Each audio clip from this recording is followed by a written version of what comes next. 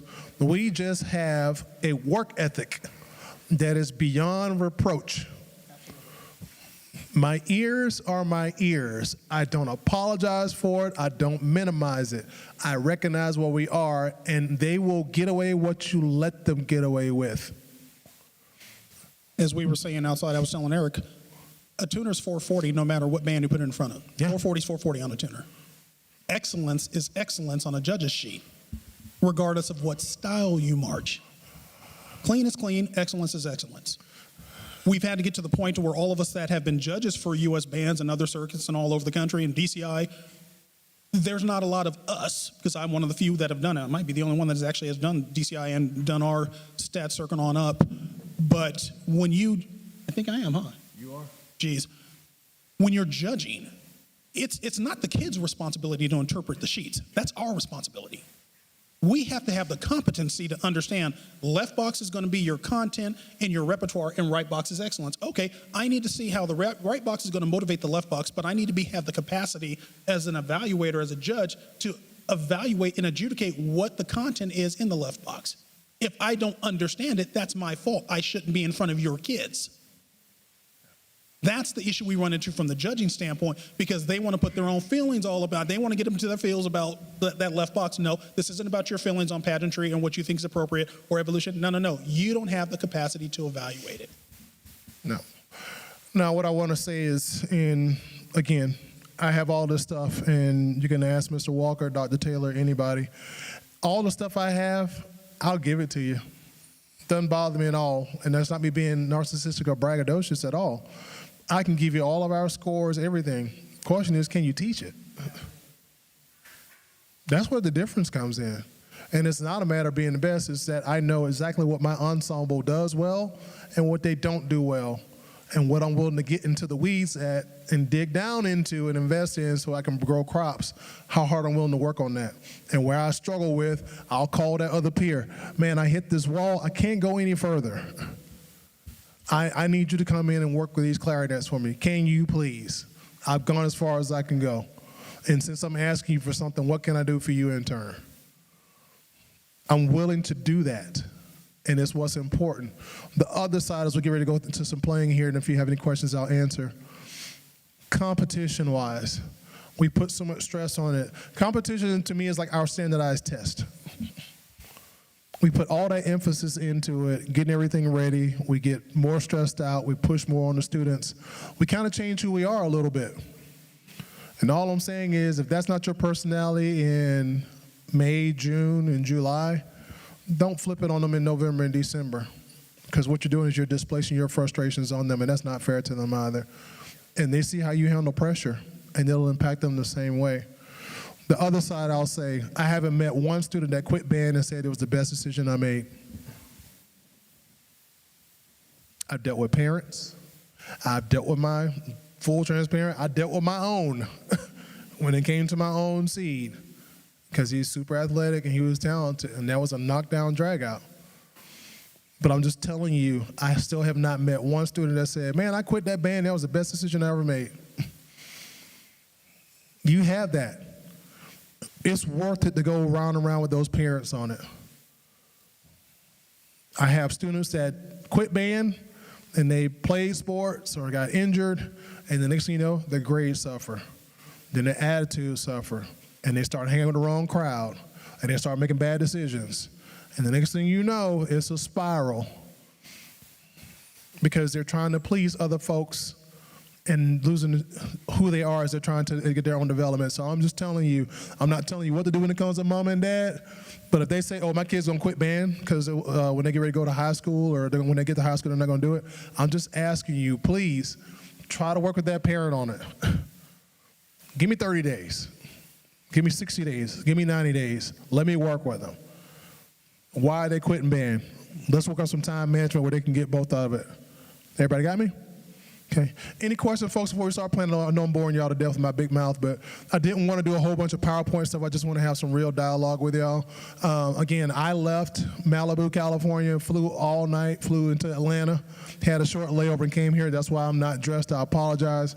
Chris wasn't even scheduled to be here, but I'm coming here, and we know it's important to be here.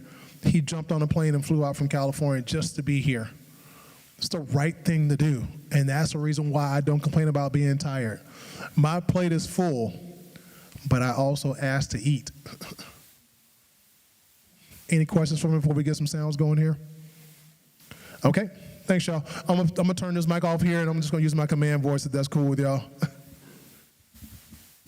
you go, sir. Hey, y'all, how y'all feeling? I know I'm bored y'all to death. Okay, all right.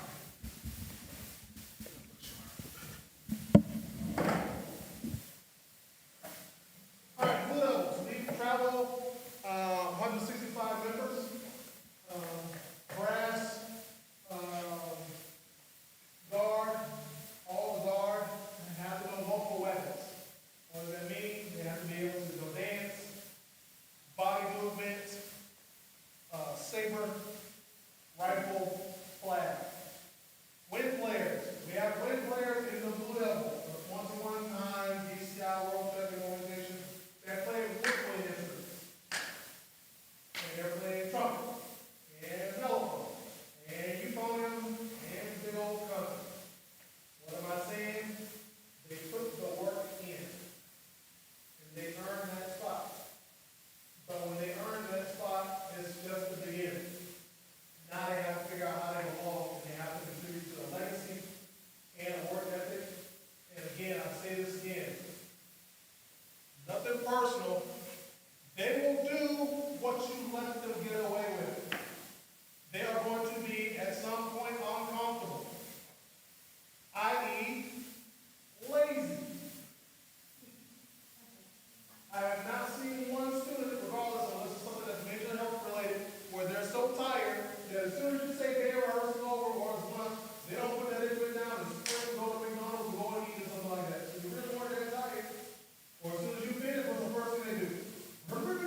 Kelvin Jones and those guys, they were all there as well. Dr. William Irvin for Ensemble as well.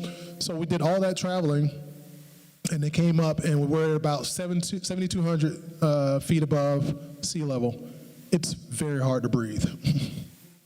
But we train them in that environment so that way when we get down to sea level, which is where we are now, California, they can go all day long. Systematic is rough, but we train them in a way to where they get comfortable being uncomfortable. Persevere and tenacity. We're gonna be out in this heat. Show still must go on. People buying tickets. We got to work through it. We hydrate you, we feed you, we get you rest, and we're going to work you. All right, so let's get some work done. All right, so first things we do, a couple of stretches. We do some things, sun guidelines, things like that to get the full extension in. The students are already through that. Now we'll do some breathing stuff. Well, Eric will breathe all the time. Yeah, but the right way is what we talk about. As I stressed earlier, we do not, the human face was not made for wood or metal. What does that mean? Just like in the train that face or the train the body. Everybody breathes so far that they feel comfortable, but you have much more extended lung capacity. Okay, some basic physiology, some basic kinesiology. We talked, and I'm not going to point anybody out, but I said, hey, point to your lungs. And I have to feel like,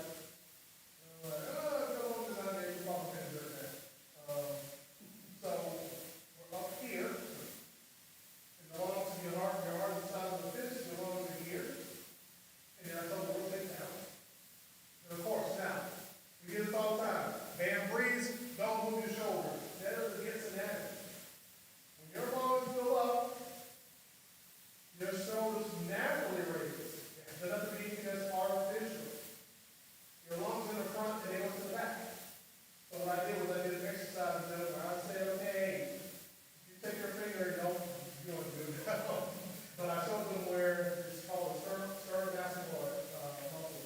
If you take your finger and put it just outside the clavicle and press down, you put it in your armpit. I think we turn it against the side, take a deeper breath in. If you let it go, it sinks down in there further. What the temporalis is, where that muscle is, when the students overwork the body and they got too much stress in and they hit that black wall or a blackout, that's where it comes from. Oxygen deficiency. That's all that it is. So when they breathe, the shoulders never rise coming down. Same thing from the profile. So you tell them to stand still like robots and don't use their shoulders, they're already restricted. A natural motion comes up and down, and it does not disturb what's going on from the 5 points of the vision. And I think Eric didn't mention that he did very well with his demonstration was roll the line in his body. Because what he's not doing is restricting his diaphragm. Because when He's not restricting his diaphragm. And that's one thing, if you ever want to get young kids, get a hand in front right on their diaphragm, put a hand in their back, have them lean back and try to take a deep breath because they can't. They're eliminating the ability for their diaphragm to expand. It's pure physiology. Make sure they get their hips rotated forward and get their up and out of their hips and they lift up, and it allows that to happen. watch our toes, take a breath in, watch our put that deep breath in, and let it out. And you can notice all of them have the capacity for their diaphragm to fully expand. And deep breath in. There we go. You want to get your band used to doing that. Now, what we're going to do now.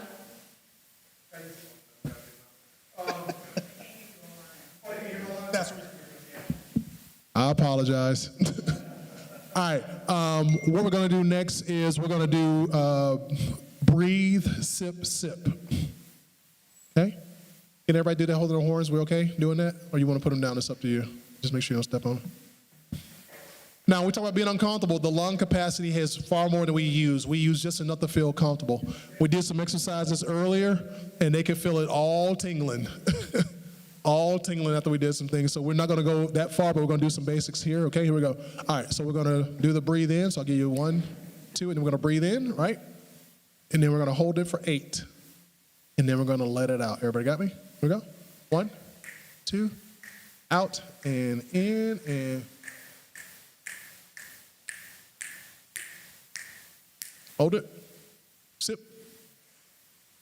Sip. Move around. Hold it. Hold it. Out and 8. Ready and.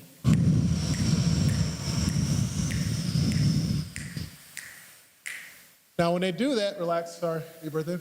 Don't lock your knees. So when they do that, that's how the body naturally responds. Now, because it gets a little uncomfortable there, when we start working our way down, and this is what I told them, you hear a lot of band directors now say breathe from your gut, and they say diaphragm. Diaphragm is not down here. That diaphragm is just a little thin piece of ugly pink rubbery tissue. And all it does is when the lungs expand, it fills up with air, duct that goes across, so that way it doesn't poke into your ribs and damage your organs. That's all a diaphragm is. What we want to focus on is what's called the intercostals. Somebody said abs earlier. I don't have them anymore. I wish I still had them. But that's where we want it because the muscle bands expand. Now, we use the stomach as that part, as the abdomen part, because it's a good visual for us to fill up. But if we're doing top to bottom, that is secondary, it's not primary. Everybody get me on that side? It's secondary, not primary. Those intercostals are what expands it, and that's where we do it. The other analogy I use from them, we're gonna do this and have a hiss that comes out in a sizzle at the very end where they press into what we call the bottom 10 to 15%. You don't want them in that bottom 10 to 15% because they tend to lose control. But eventually, that 10 to 15% becomes longer and bigger. And we always breathe the same way. Too many times students breathe just for the note or to play the phrase that they have in front of them. I tell them it's just like talking. We don't break up our syntax when we talk because you will sound weird like a robot and you will be committed to an institution. When you breathe, you talk, and your air continues to go. If I walked over to Chris and I pull my fist back like I was going to punch him in his gut, he'd take a deeper breath in because he's trying to prep himself for what's coming. Well, they already know what's coming music-wise, so they can do the mechanics the same way. And that's what I call the guts of the watch. The guts of the watch have to stay consistent. What comes out of here is what is impacted by what the sound they want to generate. Okay, so we'll go through this. All right, so we're going to do breathe, sip, sip, sip. They're going to hold. And then they're going to go, and then we get to that last portion, they're going to push, and it should shake just a little bit, and it's going to have all this tingling sensation for them. No stress in and out. Y'all ready? 1, 2, out, and in, hold. 2, 3, 4, up, 6, 7, and stop. Keep it relaxed. Sip. Take a point, sip. One more sip. Hold it. Keep it relaxed. Oh, that got so good. Take a step. In and out. 1, 2, out. Ready?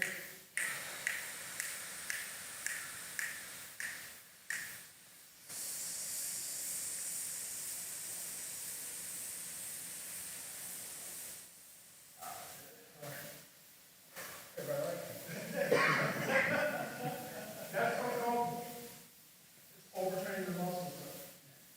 What I tell them is this is how we get the consistency from 0 quarter past 5th quarter. I always going to assess the band off how they first start and how they finish. This now we start talking about the oral shape. We're going to do a little bit of singing. They don't like to sing. But they did great, but we're going to do it anyway. Instrumentalists, sorry. So we're going to do some singing. So instrumentalist, we always do a good job of matching pitch. Matching pitch.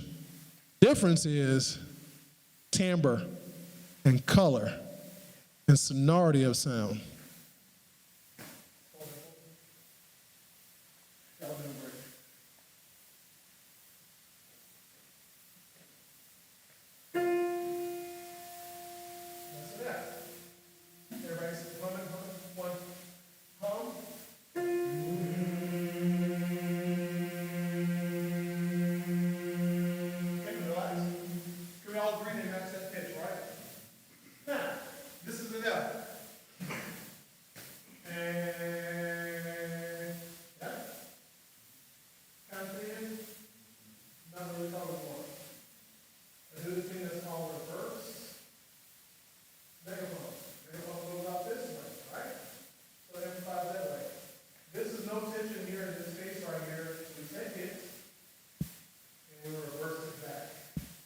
take it and we reverse it back and down, reverse megaphone.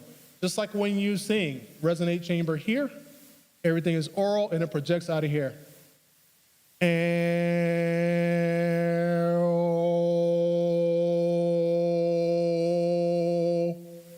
that's a more pure tone. Carries more, and we do another thing that I call thump pitch match. So when we sing, teeth closed, too thin. So they do a knuckle, back of the teeth. Don't bite it. And then that makes a space, keep it, the lips closed. Then we open. I just thumped it up. Oh, that's a way you can get your instrumental students to start singing. Let them do that thump and start matching it, because that's all that it is. The same thing with the instruments. The sound and everything generates from here. Shouldn't be any tension, anything that's here. Mechanics has to stay the same. So when they're getting dental work, shoving horns into their face, or this one, elbows in, that's restricting lungs. It's theatrics, does nothing for the mechanics. This right here does nothing. That's wasted motion and wasted energy. Does not help you play any better, doesn't help you play any bigger. It just looks, Dr. Taylor having a testimony.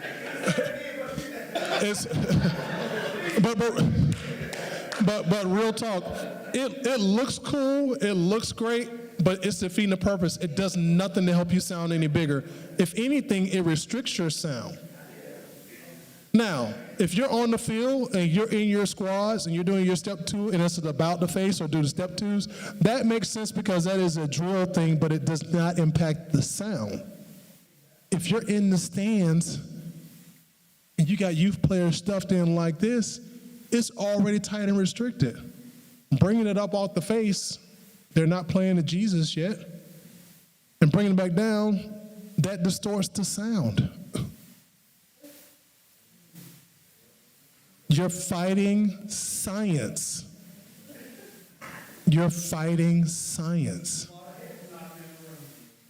Now, that'll kill the face. You don't get full phrases. You get 2 count breaths. After a while, you get desensitized to it. You have to teach them to be clinic musicians and professional on the horn. So here's what you run into. You get the hotshot Viz guy who wants to go in there and do all this fancy stuff because it's going to be so cool and get you so many brownie points. No. The Viz guy's job is to create the most conducive playing environment possible for them to sound the best they can. That's it, cut and dry. They have to create the most conducive playing environment that is not going to compromise one note of that sound with what they're doing visually. If you have somebody that can do that, they're a competent Viz guy. If you got a guy who's out there just trying to prove himself, they're going to completely screw these guys over and any other students they're in front of from being able to be competent and being able to maximize what they're set out to do. They're musicians. So don't get caught up in the hotshot Viz guy, and this is coming from a visual judge. It's not important. If you can't do it within the context of making the kids sound good, you're defeating the purpose because that's not what it's about. It's still music education. It's still about the music. It's always going to come back to the music, whether people like it or not. I don't care how much crap goes on in pageantry. Look what the Blue Devils did. Yeah, look at one of the guys that teaches them. And you hear the type of things that's going down between Eric and Chip and the whole team over there. Because also, I'm friends with all their Viz staff, so Jamie and Todd would never teach them in any way that's going to hamper what they're going to do musically. So always remember that. It always comes back to creating the most conducive playing environment possible, cut and dry. We're going to do a couple vowel shape things here. So just to kind of do some timbre stuff here. And then we're going to move on to some basic pitch things. And then we're going to play an exercise for you folks. Cool? Anybody have a question so far about the singing side? I can send you all that stuff. I do it with Blue Devils as well. Okay? All right, here we go. Hum. 1, 2,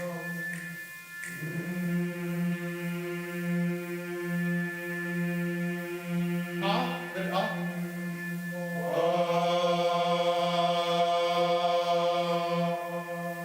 Hum. A.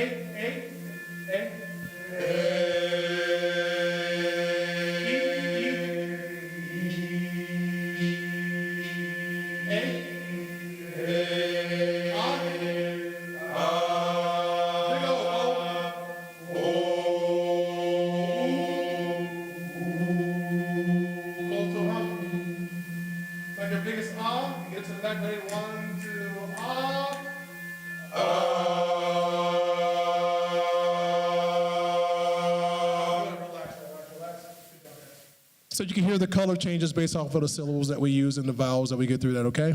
Thank you, very good job. Go ahead and pick your instruments up.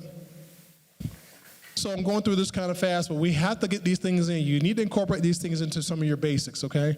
One of the biggest things we did before we started playing here, we played for about an hour. How far were we into before we did anything tuning-wise? About 45 minutes in, and they were matching pitch and everything without us adjusting one slide. It's what I get what's called true tone. A lot of times they'll start wanting to play, and the first thing they'll do, they'll put the doggone tonal energy on top of the stand and try to match it. And I'm like, no. The tuner is for reference. Pitch is relative. If we're not playing with a good airstream and a consistent airstream and have what we consider to be your individual, we call level 1 listening, which is your responsibility. Level 2 listening is the person to your left, to your right. And then your level 3 is your trio that you have. And then we talk about balance and then blending the sound. Once we get those in, then we can pull this thing out and use it as a reference point just to see where we are. So I'm always cautious about them doing those things like that, okay? So we're just going to start here pretty easy. Just like any other muscle, don't forget your chops are a muscle, so they have to get loosened up as well.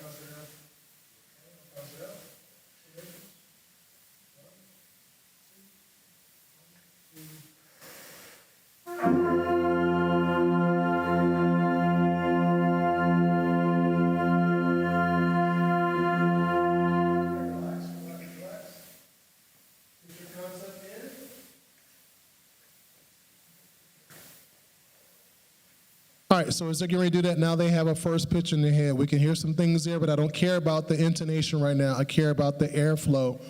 We talk about, in Blue Devils, we talk about airflow rates versus dynamics. The reason why is because the dynamics change per your listening environment. So what we do here on stage is different than that's going to be on that field.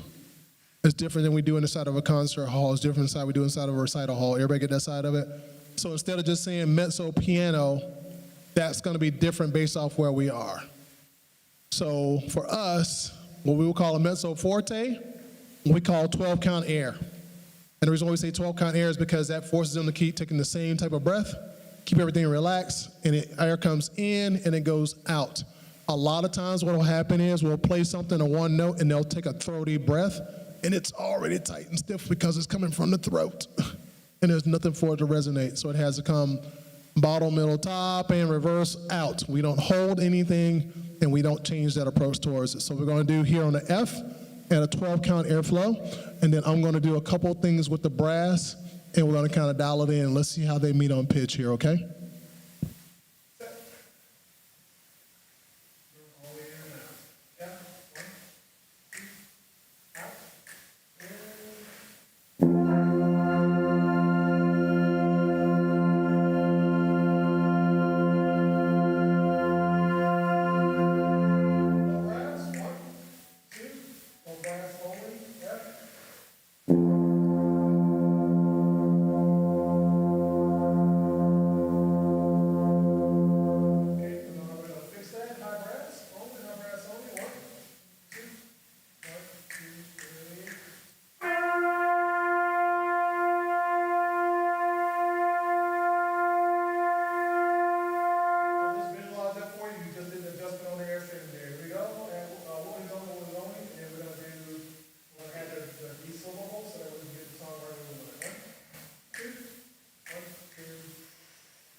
quarter notes.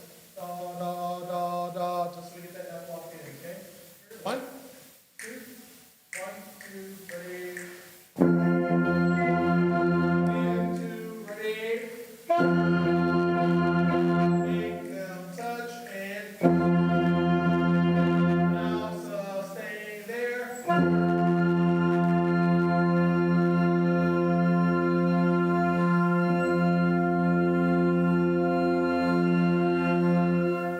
I'm going to make a point real quick for Eric. Notice he's not talking a bunch of frivolous chit chat in between reps.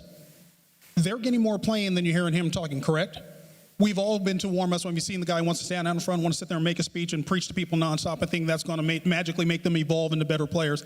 He's allowing their bodies the opportunity to loosen up and mature because their muscles, like I said earlier, the muscles need to loosen up. They need to start to become reactionary, and he's enabling that to happen, but he's also gearing it towards taking them where it needs to go and making fundamental adjustments along the way.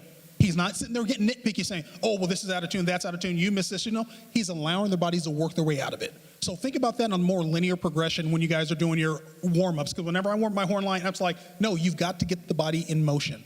Whether it's musically or visually, you've got to get them in both. Actually, in the fall is the most fundamental thing you could do is just get them playing long notes, just whole notes, moving on the move. You get freshmen doing that, you're doing everything you need to do. Get them playing a concert F on the move. But functionally, think about the linear progression of what they're doing musically to enable them to do what you need them to do on the field. It's not about what they're doing standing still on the stage. Everybody cool with that? This is one of those ones where you do not apologize for your ears. I have a sound that I have to have, and until I get that sound, I don't move forward. Until I get that sound, I don't move forward. I can deal with some intonation issues, so on and so forth, but if I don't hear true tone, I can't move forward, okay? Now, we're gonna do this, and we're gonna do F, G, A, B flat, and then I'm gonna do a couple things. The reason why I did those quarter notes is that sometimes I don't like using the tongue, but sometimes that helps with getting the airstream where it needs to be, and it pushes the tongue to be at the right level, where that way the air can spin over the top, and the tongue will get down and out of the way. So sometimes I'll do that a little bit quicker, just a little bit quicker. Here we go. F, G, A, B flat. Your F, G, A, B flat. Your F, G, A, B flat. Ready? 1, 2.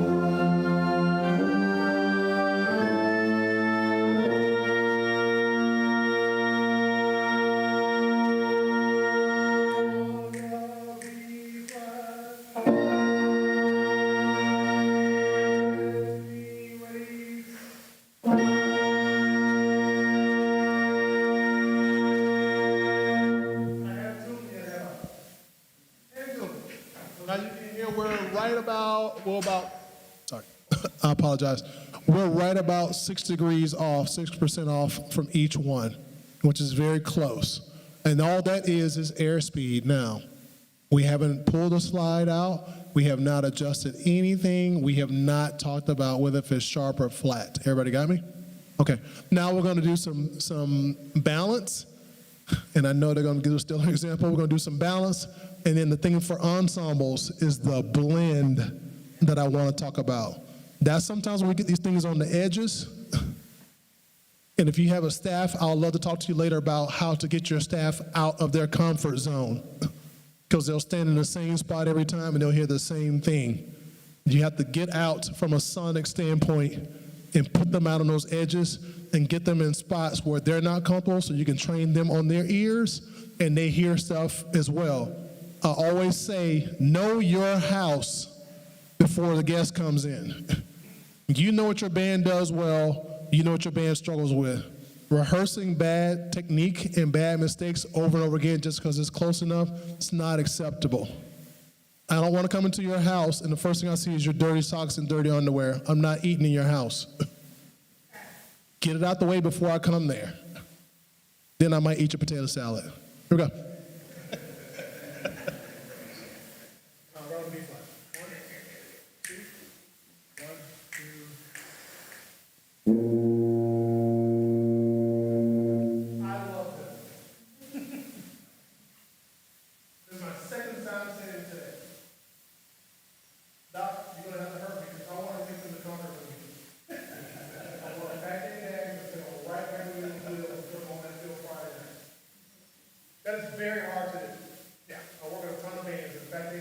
that B flat, that consistent.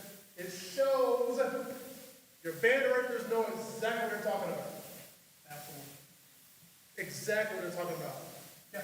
They nailed that every time. I got goosebumps, and you know how hard it's going to get goosebumps from that. Anyway, enough of that. Low brass all together. Y'all awesome, dude. Come on, we're going to California, baby. We're going to go to California. 1, 2, relax. Can we touch the slide?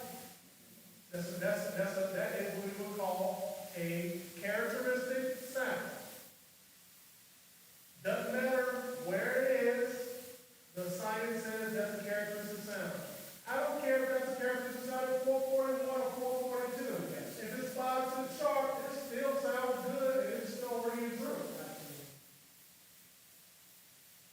You know what you're doing. Do not let them be lazy. Others. 1, 2, 1, 2, 3.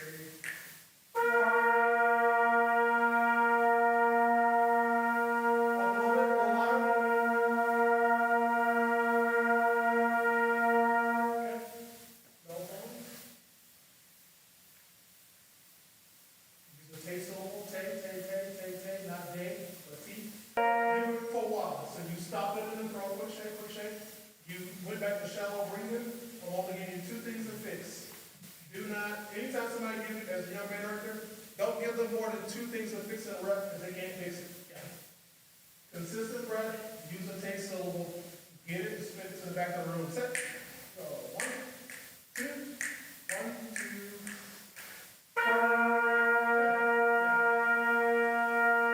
2. Closer, yeah? This is tools. These are the tools. I'm crazy. I will turn my head, I will get things down. Sometimes I walk away so I don't look. Sometimes I have to turn my head because my senses. So I want to get my ears in tune. So what does that mean? I stop looking at them. I put my hands up so I can get a cup and create my own amphitheater. Or I'll turn away from them so that way I can get down since I'm so tall and I can listen. And I hear exactly where it is and I go right to the source. And that way I'm not giving them general comments. I'm giving them specific things for that point in time to make them aware, and they take ownership of it, and they make the adjustment. And that is the communication piece. Not because I say so, not because I make them do 50 push-ups. I was a crab once upon a time. I don't miss those days. I don't do it anymore. I can't do it anyway. Make sure you never apologize for your ears. Your sound is your sound. Good. Low brass. 1. Sorry, all brass. 1, 2, 1, 2, 3. Now, so I got a little more energetic. Now we changed it, and now we got a puff on it. Puff is not a syllable for us. You use toe, you can use tay and T, and you can use day and D for yours, okay? So here we are. Ready? 1, 2, relax, blend. And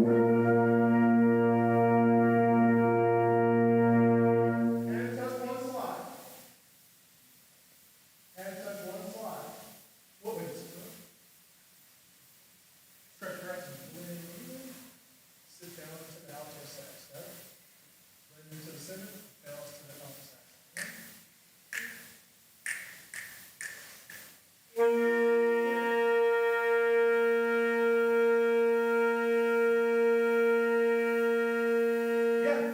Yeah, that's it. So just like you're thinking with my eyes, I can't see anymore, but just with my eyes and everything, and I do those kind of things, it's just going to give you a little more focus in. Good. So now without me doing the theatrics, I want you to do your own. So you're doing your own concerto. Everybody got me? Everybody does their own concerto. The rest of the ensemble blends into you to help you do your solo and your future piece well. Ready? 1, 2, relax, breathe.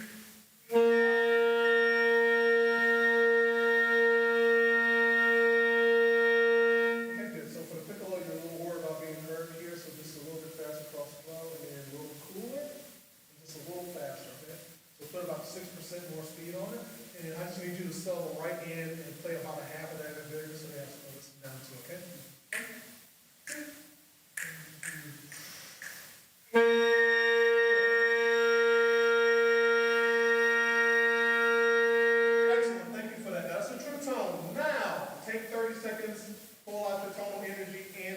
now, then we're gonna go on. Go. On your own, go ahead, go ahead. So I had to have those sounds where I want them first. Now I'm like, we pull it out and we use that tonal energy for reference. Yeah,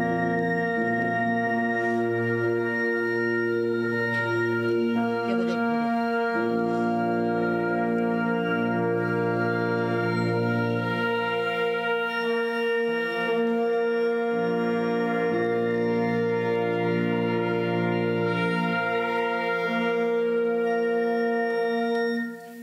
Let's take a look at white note. Did you play white note? B flat. What's it like? Oh yeah. Let's do the tune exercise. Everybody got it? B. Tune exercise. Ready? All right. Where do we bounce to? Where do we bounce to? We bounce down to what? Again, we blend where? Yep, good. So we bounce from the bottom up, we blend into the middle of our ensemble. So this is the middle. So outside, you get your ears in, right? And then we sit down and let the tune sound, the sousaphone sound above us, right? Here we go. First pitch. Everything out of 12. So about that's on 4, all right? Relax breathing, conversation. 1, 2, first pitch. 1, 2.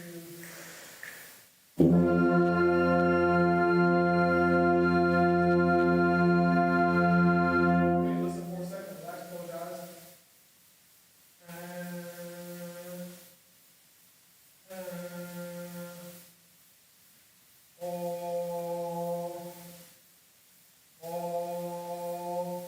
Okay, let's go. See the difference? No tension here. Resonate.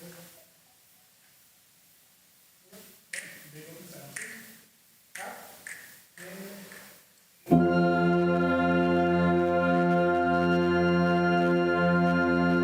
Now let's do FGA B flat, just like that FGA B flat, then we'll go into the sequence. Everybody got me? So FGA B flat. 1, 2.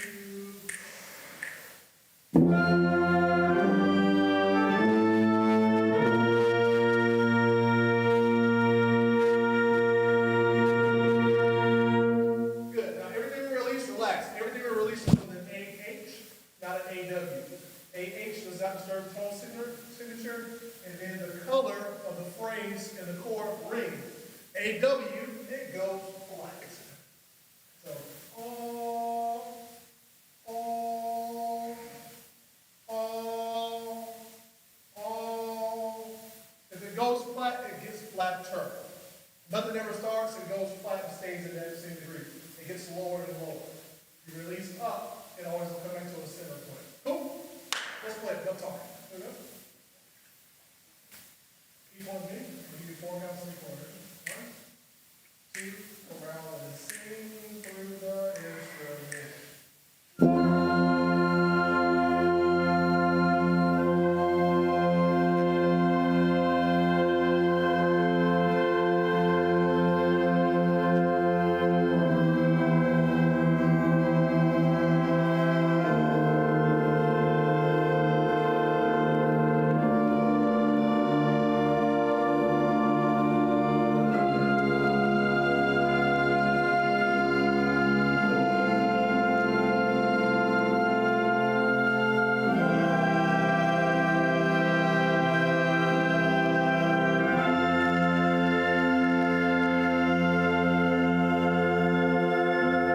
Now, relax for a second. Think of 2 things there that you did. 2 things. You're going to fix 2, and then you're going to fix 2 for me. Anybody, what's one thing you can fix? Somebody, what's one thing you know you could do better on the next one? Anybody? Nobody? No breathing at the bar line. Doggone it, you took one of mine. Excellent. Mr. Walker, she's one of yours, right? Yeah, she's too well trained. Everybody else too. All right, give me another one. Come on, man, embrace the oxygen, bro. Yeah, exactly. Now, on this one, what I want you to do is think about where your presence is. Now, the majors, I'm not worried about it being 14 cents flat, but it is a little high on that third. I'm just telling you now, okay? When we hit the minor, it has to be 16 sharp, but all I want you to do is make sure that you don't let it go below the center. That's all I ask on that third, okay? We're not comfortable playing 9 chords. We're not. And we're definitely not comfortable playing tritones. So as I told you, when we have dissonance, embrace the dissonance, step into it. If you treat it like it's a mistake, you'll pull back from it, and then we get flatter. So go into it. And then trust me on the resolution. Okay? We're good. Notice that Eric has taken the opportunity to facilitate the change throughout the duration of the exercise. Does that make sense? A lot of the times we get in front of the ensembles, we want to run things and run things. He's starting to facilitate them to change and gradually manipulate their approach to get the sound that he wants to hear out of them. Does that make sense? Think about that when you guys incorporate that into your warm-ups in terms of how you're going to progress and have a progression within a linear framework to create and really facilitate the sound you want to get out of your band program. It's huge. Here we go. Now, on this, what I need to do is take the fourth measure. Okay, so here's a couple things. The fourth measure is when we tend to get, a little bit deep. Halfway through, we get what I call false tone. And it's like your speaking voice, right? You talk one way, and then when someone records you and you speak, you hear your voice, you're kind of like, whoa, I really sound like that? Yeah, you do. It's the same thing when they play. Once they get comfortable, they have a tendency to back off for the airspeed and the airstream and the syllable. So what I call it false tone, which means their ear catches it, and they back away for the fundamental, and that's when we start to get rubs in the chords. Do not let them get comfortable just because their ear catches it. They're playing this way, and their ear is back here. Duh. They should be able to recognize what the tendency is, but make sure what comes out of this side stays true. We can always tune chords, but we cannot deal with a whole bunch of inconsistent air breathing and airstream. Here we go.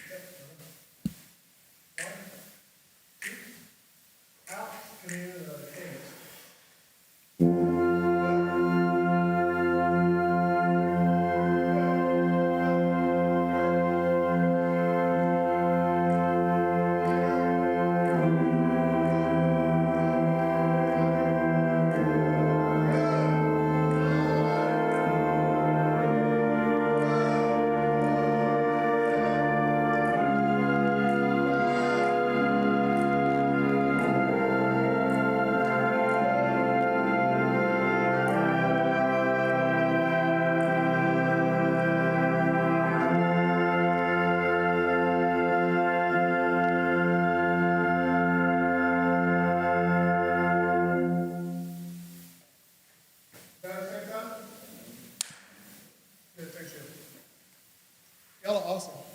Hey man, they come with me, bro. They come with me, man. Thank you. I love it. I love it. I mean, honestly, I hope you guys understand that's what makes these fun.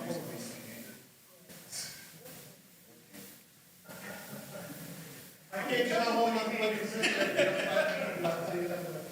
They're happy to see me, so I'll take that. Okay. I'm going to throw him under the bus. This guy will stalk you in the horn line. He will stalk them in the horn line. It's the most hilarious thing you guys could ever watch.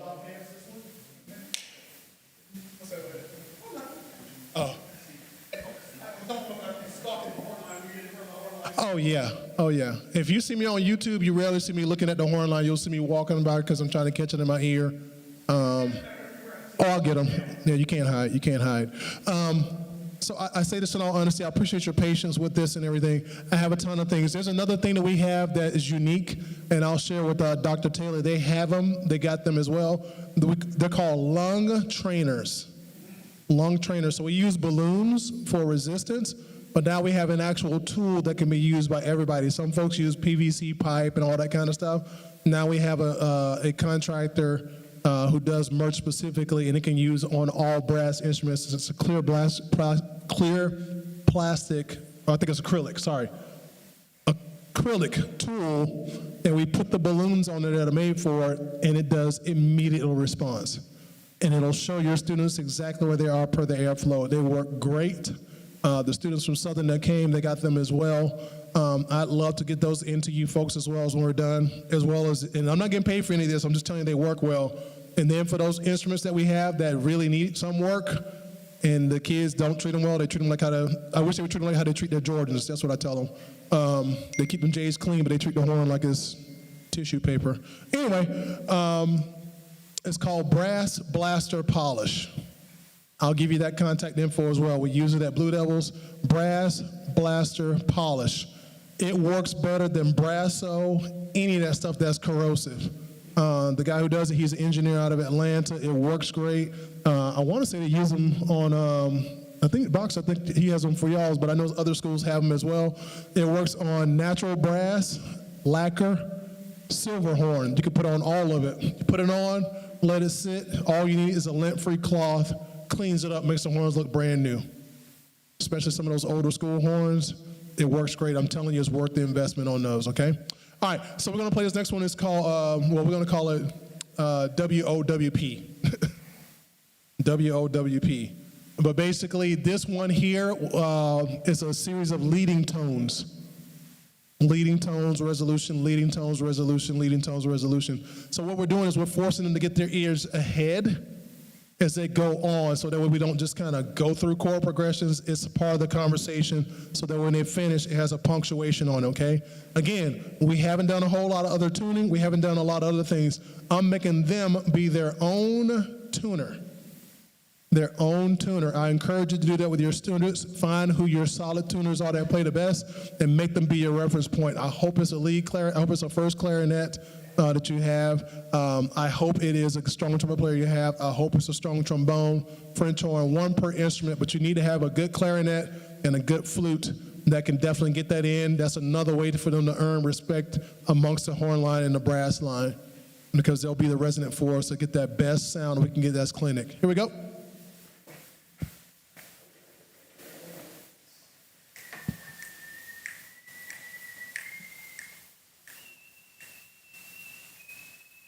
We'll go to the mic. It's going to be 3 minutes. Got it?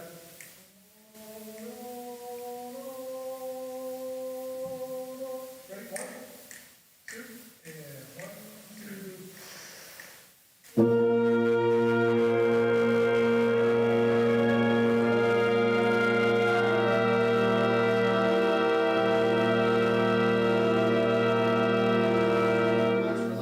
Relax. Everybody get the signal? Everybody get the signal? So what does that mean? So don't get softer, just tune more to bring it into add to where the piccolo is. Got it? Can everybody hear the trombone? I can definitely hear this, okay? You got the very juice over here as well. So everybody got it? So they're telling you trombone, all right, and you're listening for the. So you're ready? Same thing, ready? Put your open. 1, 2, same thing.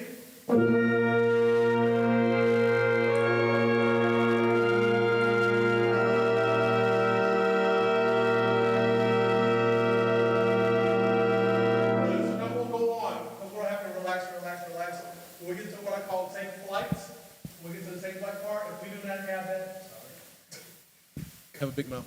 If we do not get to that tonal part right there, when we start to get to what I call open flight, which is going to be our open fifths, we'll already be too far above the center. Everybody understand that side of it? So save it, let the tension build, just like anything else, and then we will release it into the open fifths. Got it? Cool, let's give it a shot. Remember, leading tone and resolution, leading tone and resolution. You want to set? Deep breath in. Yeah. Good. Here we go. All deep breaths, no shallow breaths. 1, 2 for the exercise. 1, 2, 3.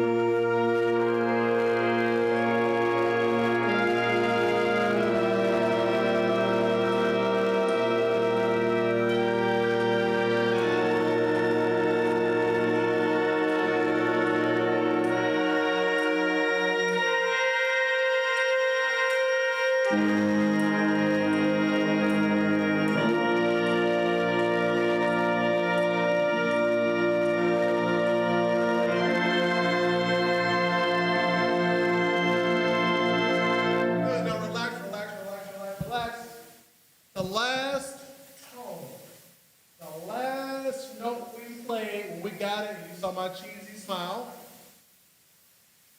When we released, did it have a good strong tonal color to it? Or did it sound like we just played a pitch and we released? Play the last note with me. Follow the window. 1, 2, 1, 2, 1,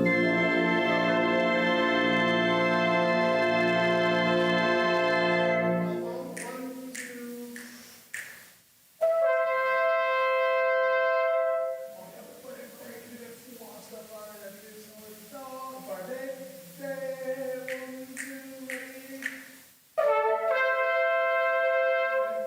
Watch this.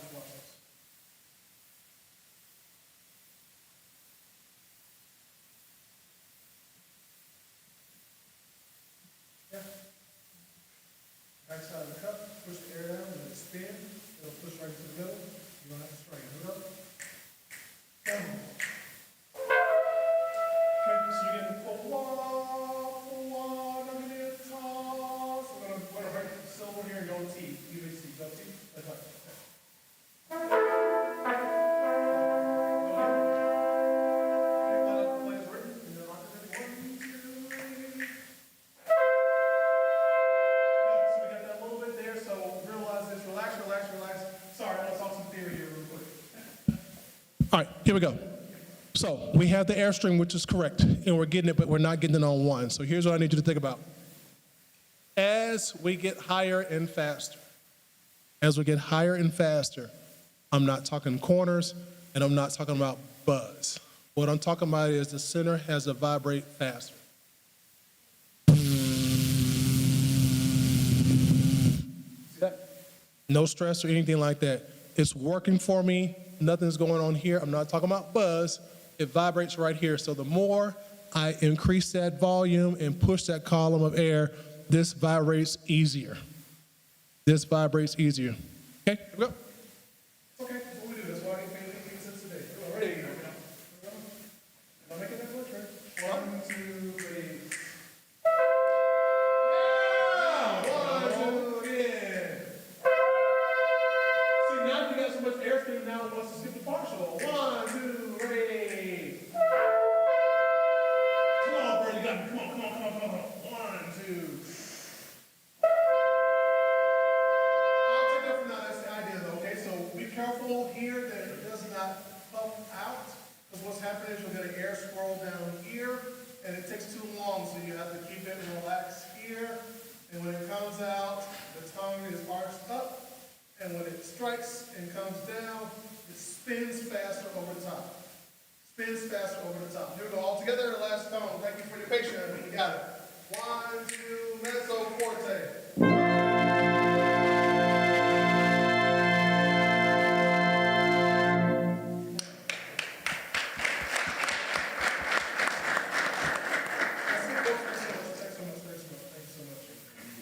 Questions for me? Any questions? If not, if you don't have any more there, I'll be out here for a while. Folks, I'm going to ask you now, if you have the ability to, go on the USA's website, click on it, you'll see where it says traditional shell style, or we have forward. If you go and register on the US Band's website, where Dr. Rockets is hosting at Jones College, contest. If you register, or even if you don't have to pay your fee until 2 weeks before the contest. But if you register and put your band on there, I will pay for your fee for you to come participate in the clinic at the DCI clinic at Hattiesburg. Or you register for the one we have for the Architect, because we did the first one last year.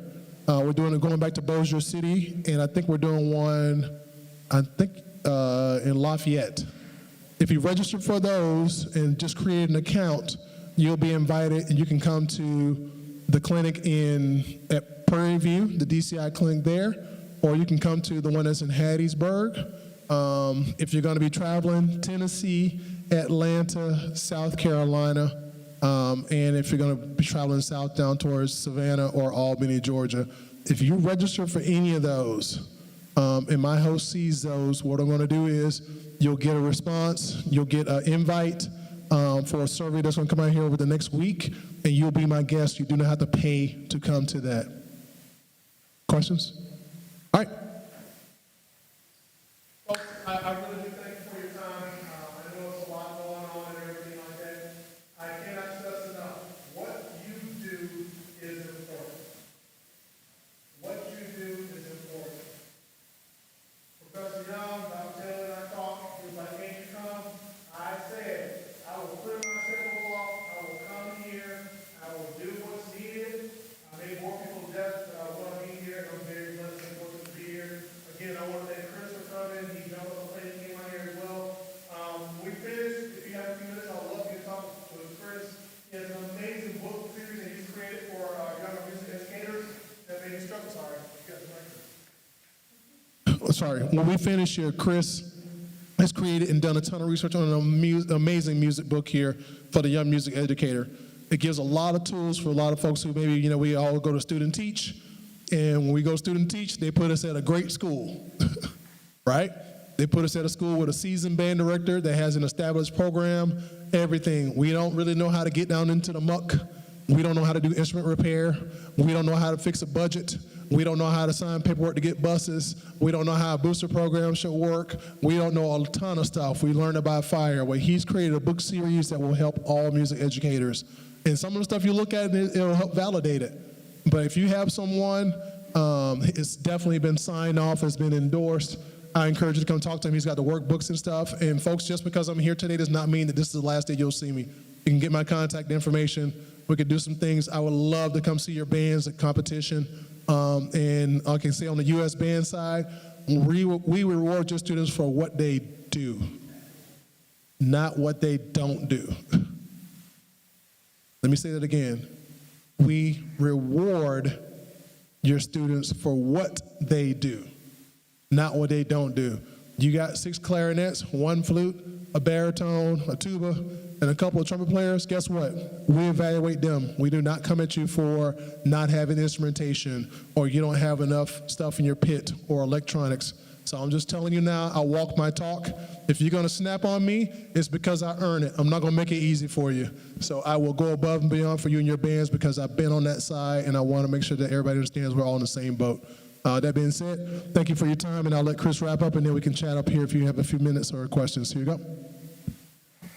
Really quick, regarding the books, one of the reasons that I wrote the first book in workbook was because basically you guys all know from going through training programs, I did a survey before I went to Midwest with the first book, and I actually did a survey on music ed training programs at the collegiate level. And I'll just give you the results of one question. You guys will probably start laughing. The most problematic areas within the day-to-day context of my job as a music educator were not addressed and or taught to me in any way, shape, or form within the context of my collegiate training program. What do you think the percentage of music educators over 200 plus, how many of you do you think agreed with that? Pretty close. 97.6%. And y'all sitting up there going, yeah, nah, that sounds about right. Well, after teaching in a collegiate program for 14, 16 years and, doing the DCI for 30 years, it was getting on my nerves basically going and judging all over the country and saying, not only are these educators in help me Jesus mode, but the kids are out there putting out hours of effort to what return? It was bothersome to me. Yeah, I've been very blessed and fortunate to have been successful with the pageantry stuff, but I could care less about that. What about the kids? Because I didn't come from a successful high school program. I had 7 band directors in 4 years. 7 band directors in 4 years, and one was competent. He was the assistant my freshman year. So with that happening, it bothered me for years to say, why aren't these guys being enabled to do their jobs better? So I created the first book is on programming and show design. And there's tons of resources in the book regarding, educators you can reach out to, designers you can reach out to. I mean, and these aren't just like, some random guy who just went and bought Sibelius and Pieware. No. Keep Poland. I talked to Scott Chandler, put part of stuff in there. People that are highbrow. And yes, there is a whole section dedicated to cultural implications that is centered around show band. It's already in the book. And it's already in the workbook as well. Because people need to stop trying to separate out what it is music education is about. Stylistic interpretation is stylistic interpretation, and excellence is excellence. I don't care what style you're doing. And I've told this to Eric since the first day I released the first book. If all of a sudden I get a call from anybody, Derek calls me and says, hey, I got a young brother that needs a job. His grandmama lives out in California by you. He needs a job out left. Okay, I'm gonna get him a job. Oh, but he can only get a high school gig that teaches show band. He has music educator at the end of his name, correct? I'm not gonna minimize his abilities or diminish his capabilities of going out there and doing a job so he could be with his grandmama. So part of the reason I wrote this book was to stop that and say, let's talk about what it is that we don't have and what we don't know, and let's get people involved that are highbrow people that are vested in academia, invested in these young educators. So that's why there's lots of modules in there. I mean, if you have somebody you know who's teaching a marching band tech course, that's what it was written towards. So it's a resource book for active directors, and it's an actual collegiate textbook for a marching band tech course at the collegiate level. So that's why actually I got to go and send a copy to another one of my directors right now up in Weber State. But that's why I wrote the first one. The second book is actually high school music education, and it takes you basically through, walking you through the academic school year. What do I need to be thinking about in November? What do I need to be thinking about in March? All the things that a lot of programs don't teach you, the applied side of the field. That's the issue. You're not being taught applied side of what you need to do when you walk into the job, and you spend half the stinking year doing marching band stuff. And you should not have to go march a drum corps to be successful in marching band. No, there's a lot of idiots that march a drum corps. I know that's on video, and I'll say it again, there's a lot of idiots that march a drum corps and that are out there trying to bleed programs and directors and take people's money and trying to do way too much, and I'll say a very blatant statement out, trying to whore themselves out to take people's money because people want to live off the activity now. Well, I started at the activity when we all had extra jobs aside from teaching pageantry, when we were successful when I was teaching Santa Clara Vanguard. So no, it's about doing things right. And so also, and like I said, within the context of the high school music ed book, there's a whole chapter in there on self-care. These are the applied aspects of what it is you guys walk through every day, and that's why I wrote it. I didn't write it for ego. I didn't write it because I thought I was going to get rich out of it. I wrote it because there's a need for it.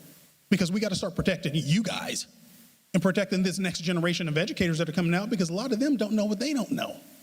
And the workbook for the high school music ed book is over the top. I'll pat myself on the back for that one. I'll put some stank on that one. You got some modules in there that where you're going to learn. You don't have a choice because it forces your hand at saying, what do I know and what don't I know, and who am I willing to call to get more if I don't know it? And that's why I set up the second book like that.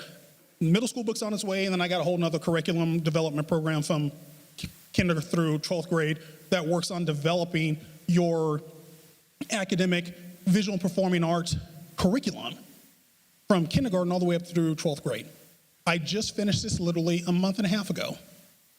And what it does is it works on, and how many of you guys are sat in staff development and you guys have heard about ESLERs all these years, right? Expected school-wide learning results, and everybody's talking to us, y'all sat there saying, yeah, what does this have to do with me? But what is it? All the administration understands ESLERs, right? So I played their hand. I took ESLERs, I took out the S and I put in the D. We're gonna put expected district-wide learning results. And I took the EDLERs, and now what we do is we take the EDLERs and we make them liken to whatever's taking place in your district at each respective level, middle school, elementary, and high school, and we align it with the state standards. So now we're going to know, so this vague state standard like we have in California, lots of vague state standards. State standard 2.0 says you need to demonstrate, proficiency. Okay, what does that look like? We're going to make sure that our kids coming through 7th and 8th grade have the capacity to play grade 1 literature. They need to know so many major scales. They need to be able to do note recognition from whole notes all the way up to 16th notes or 32nd. It has to be completely concrete in understanding what we're doing. This does two things. It legitimizes what you guys do as educators. It also sets you up, if you're going through accreditation, for somebody to walk through the door, and all of a sudden they're saying, well, what are you guys doing for your VAPA? Here you go. Here's our EDLERs. What are EDLERs? These are our district-wide learning results that actually line up with the state standards. O is right. Also within the context of the curriculum development program, I also put in a mapping, structure, and implementation section. So we're going to map out what you're doing the entire school year as well. So now we're going to sit there, you get a new educator coming in, somebody going on maternity leave. Okay, what you going to do in February? They should have these EDLERs learned, and they should be within a month of this next section on the way on out. It's structured, it's set up for you. So no one's guessing anymore. And that way we can sit in front of administration and school districts and superintendents and say, here's what you don't understand, because I also put a section on remediation in there too. So we're going to talk about remediation that you're not attending to in our field.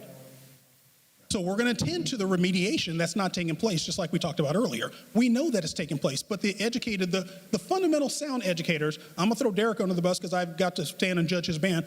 He's going to remediate within the context of his warm-ups, his training.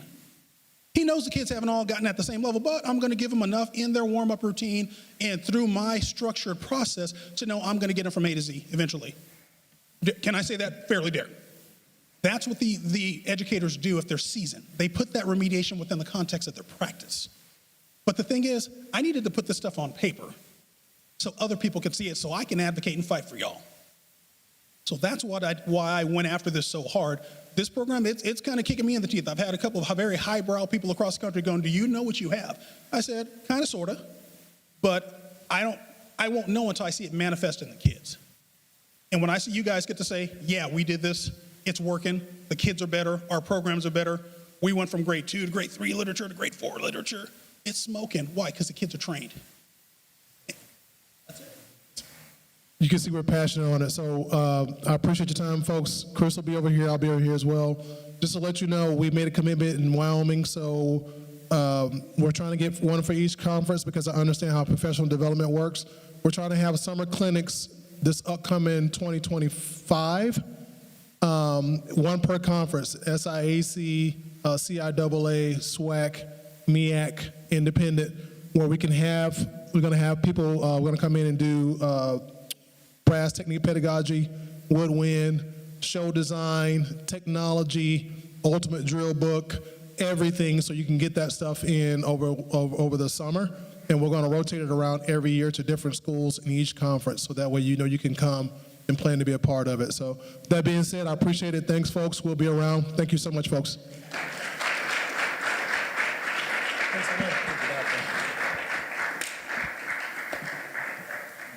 One step at a time. Not too bad for not getting your sleep.